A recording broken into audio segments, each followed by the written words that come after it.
Imagine a world in which suddenly all the tools disappear.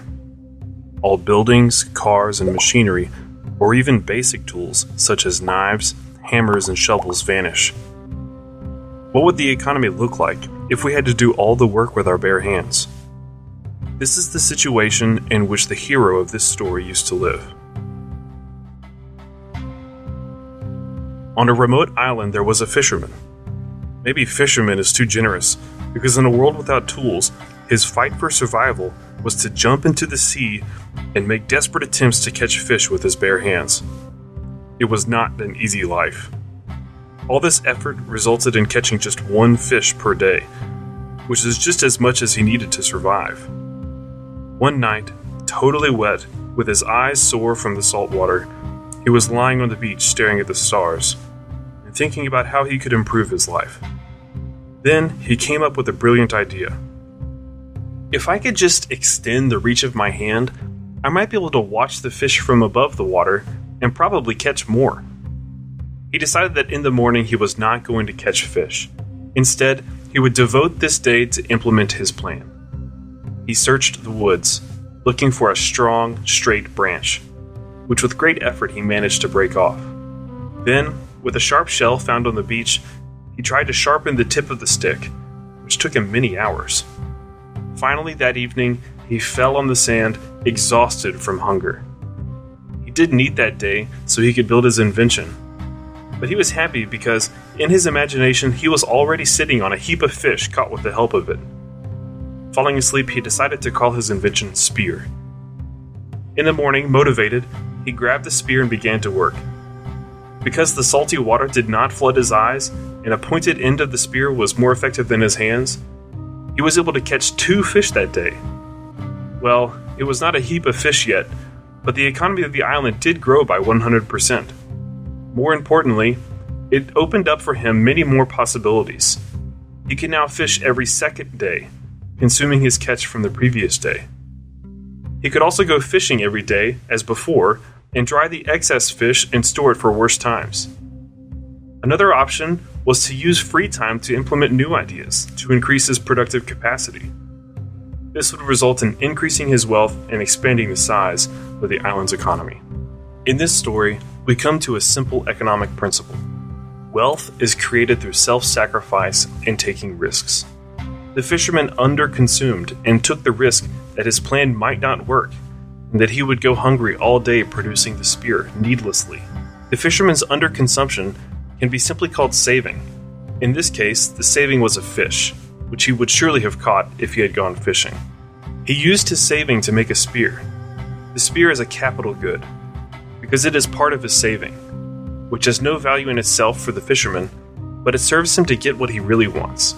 After all, the fisherman does not want to have a spear, he wants to have the fish. Capital is therefore a part of his saving, which he spent on increasing his own productivity. Let's fast forward to our world to illustrate this example in real life. 2 friends got a very well-paying job in a company called Corporation X. The employer offered each of them $10,000 a month. Not believing his luck, one of them, let's call him Prodigal Pete, immediately bought a big house with a garden on credit.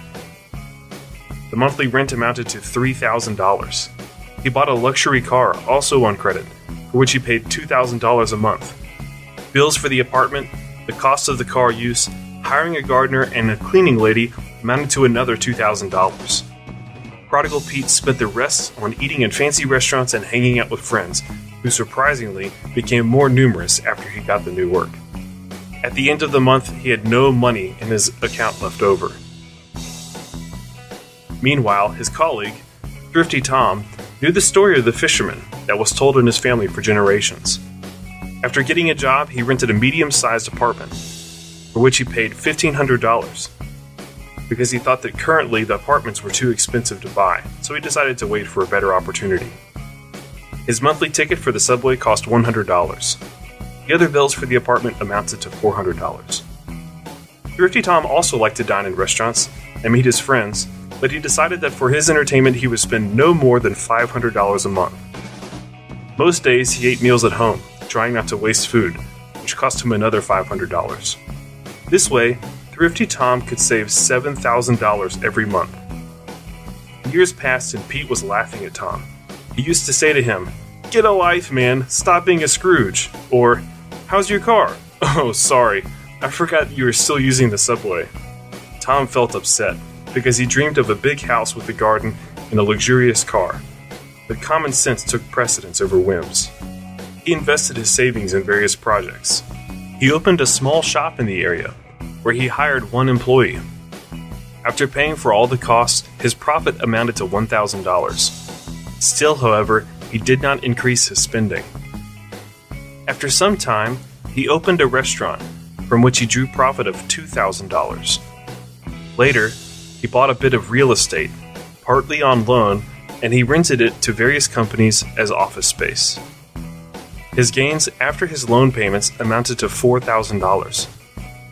Tom kept acting. After a while, gains from all of his projects were already $15,000.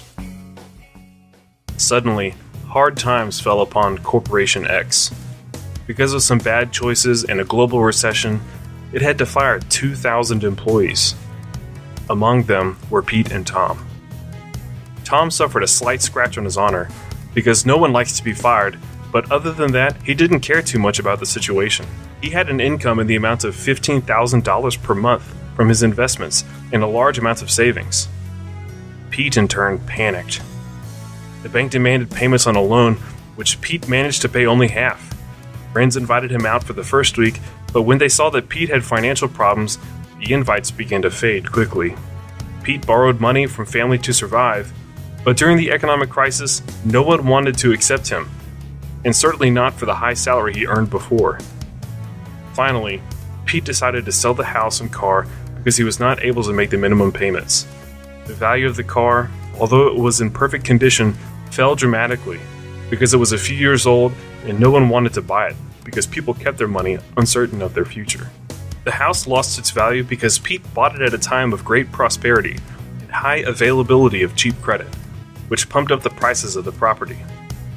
As a result, it turned out that the market price of his home and the car were as much as the value of the loans, which Pete still had to pay.